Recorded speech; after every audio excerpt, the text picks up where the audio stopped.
Bienvenue à mon atelier. Bonjour, moi c'est Samuel Daigle. Je fais du tournage sur bois puis de la menuiserie depuis environ 25 ans.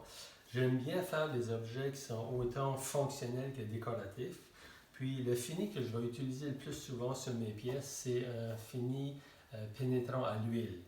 Euh, Comparé à du vernis lac, shellac, c'est sûr que c'est un fini qui est un peu moins résistant puis moins luisant, mais par contre, il y a trois avantages principaux à ce fini-là. Premièrement, c'est non toxique. Si on utilise les bonnes choses, on peut l'appliquer avec les mains. Au fait, on peut même se licher les doigts, pas besoin de masque, etc.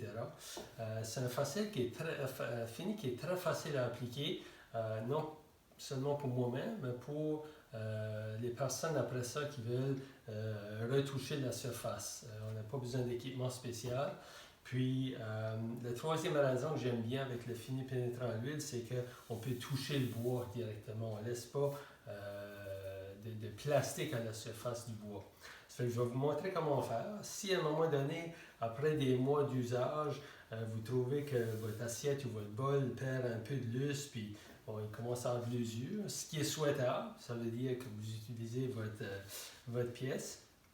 Vous pouvez facilement remettre un fini là-dessus. Première étape, c'est de laver le bol ou l'assiette ou la planche à couper. On peut le laver avec de l'eau et un savon doux. L'important, c'est de ne pas laisser immerger votre pièce dans l'eau pendant longtemps. Ça fait que vous le lavez brièvement, vous le séchez. Une fois qu'il est bien sec, deuxième étape, si ça file rude de toucher, ça veut dire que la fibre de bois est exposée beaucoup à l'humidité puis elle va lever un peu. À ce moment-là, vous pouvez passer un papier sablé très fin pour rendre la surface lisse de nouveau. Papier très fin, par exemple du 600, du 800 ou du 1000, ou une laine d'acier 0000. Très important de rester fin si on ne veut pas laisser de marque sur le bois. Fait qu'après d'avoir fait ça, on est prêt pour mettre notre huile.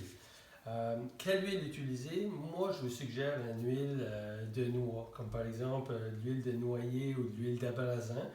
Vous pouvez même utiliser de l'huile de chanvre.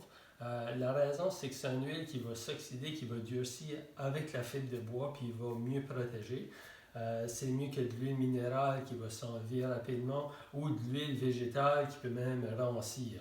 Fait que, puis pour mieux vous aider à comprendre qu'est-ce qu'on fait vraiment avec ça, le fini pénétrant à l'huile, il faut comparer un peu le bois avec un groupe de paille, par exemple. Le bois et des fibres, ce que c'est que l'humidité va rentrer et sortir facilement dans la fibre de bois. Ce qu'on veut, c'est de remplir les fibres avec l'huile. Fait que l'huile va pénétrer à l'intérieur, elle va s'oxyder, elle va durcir, elle va devenir une partie du bois. Puis, on veut essuyer pour pas qu'il reste rien ou une couche très très mince à la surface. Fait que c'est ça notre but avec ce fil-là. Fait que là, on est prêt. Moi, aujourd'hui, je vais utiliser de l'huile de noyer. C'est important aussi que ce soit de l'huile pure. Par exemple, je vais vous donner un exemple. Ici, j'ai un produit qui s'appelle, l'huile d'abrasin. Par contre, elle est polymérisée. Il y a un agent de séchage là-dedans qui la rend toxique. Puis on peut voir un signe de poison sur la canne. Fait qu'il faut juste là bien identifier qu'est-ce qu'on utilise. Moi ici, j'ai de l'huile de noyer pure. Fait qu'est-ce qu'on va faire? Je vais en mettre quand même assez une bonne quantité. Puis j'utilise un petit bout de chiffon. On pourrait même faire ça direct avec les doigts. Un petit bout de chiffon, un petit bout de papier essuie-tout. C'est pas utile de prendre un grand bout de serviette. Puis ce qu'on va faire, c'est qu'on va l'étendre généreusement partout à la surface. Puis on va s'assurer là, non seulement qu'on couvre toute la surface, okay, mais on va aussi regarder, parce qu'il y a des endroits sur le bol ou sur la planche à couper qui est très sec, qui est devenu très sec avec le temps, puis il va absorber beaucoup d'huile. Okay? Fait que ça se peut là, qu'on soit obligé de passer une dizaine de fois aux mêmes places. Okay? Fait que je vais vérifier, je vais faire ça pendant 5 à 10 minutes. Okay? De passer là, comme il faut partout, puis les endroits, ce que c'est que je vois que ça a absorbé de suite, mais je vais repasser de nouveau. Puis si à un moment donné, mon linge devient sec, mais je vais réappliquer d'autres huiles. Ça fait qu'on est généreux avec l'huile là-dessus. On continue à passer comme ça jusqu'à ce que notre assiette ou notre bol, il ne veut plus prendre d'huile du tout. Là. Il n'y a plus rien qui veut absorber dans le bois. Donc on fait ça pendant 5 à 10 minutes, on passe, on regarde. des endroits qui est déjà séché un peu. Fait que je repasse de nouveau. Mon linge est encore bien imbibé d'huile. Fait comme ça. Fait que je continuerai comme ça 5 à 10 minutes.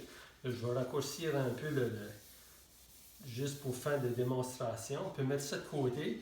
Puis, selon le produit qu'on va utiliser, par exemple avec de l'huile de noyer pur, je pourrais attendre même 1 heure pour être sûr que le bois, là, il a tout absorbé le maximum d'huile possible. Après 1 heure, ce qu'on va faire, on va mettre ça notre petit morceau de côté. Je vais prendre un plus gros morceau de linge, ça peut être un papier essuie-tout ou une vieille t-shirt propre, sec. Puis, ce qu'on va faire, c'est qu'on va vouloir essuyer l'excédent d'huile comme si on voulait tout enlever au fait.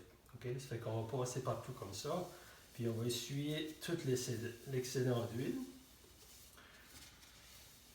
des deux côtés, comme ça.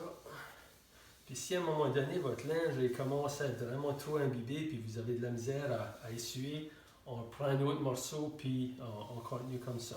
Le but, c'est vraiment de tout enlever l'excédent d'huile, de rien laisser ou pratiquement rien à la surface. La raison, si on laisse une couche d'huile épaisse à la surface, ça va durcir, mais ça va être comme caoutchouteux. La texture ne va pas être intéressante ni à la vue, ni au toucher. Okay? On fait ça comme ça. On essuie au maximum. Puis, moi, ce que je vous suggère, c'est juste de peut-être l'appuyer sur quelque chose. OK? Puis, de laisser sécher pendant une journée, juste pour que le processus d'oxydation commence, que ça sèche, puis on laisse moins d'empreintes comme ça sur notre bol ou notre planche à couper.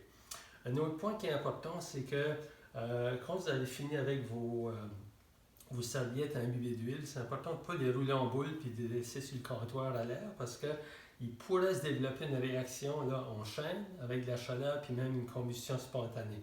Fait que ce que vous voulez faire, c'est les étendre puis les laisser sécher une journée ou deux avant de les jeter aux poubelles. Ou si vous voulez faire ça un petit peu plus vite, vous pouvez les mettre dans un contenant fermé hermétiquement, comme ça. Puis ensuite les jeter aux poubelles. Une dernière étape que vous pourriez faire, si vous voulez, c'est vraiment pas obligatoire. Une fois que l'huile a séché, vous pouvez mettre aussi une couche de cire en pâte. Okay?